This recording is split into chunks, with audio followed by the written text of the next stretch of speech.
টাকা এমন একটা বস্তু যা প্রয়োজনের সময় কাজে না লাগলে কোনোই দরকার পড়ে না। যত মূল্যবান জিনিস হোক না কেন, টাকাই হচ্ছে সবচেয়ে মূল্যবান, যা বিনিময়যোগ্য। তো টাকার কারণেই আজকে এই বাইকটা সেল।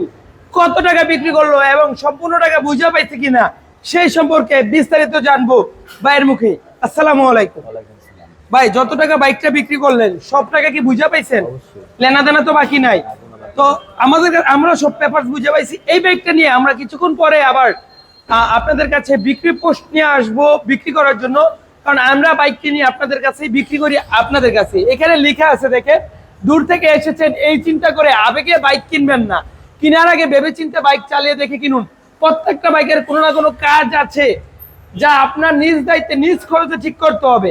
বাইকের যান্ত্রিক গ্যারান্টি নাই, কাগজের গ্যারান্টি 100%। বিক্রিত বাইক ফেরত লওয়া হয় না, মেমো হওয়ার পর কোনো আপত্তি গ্রহণযোগ্য নয়।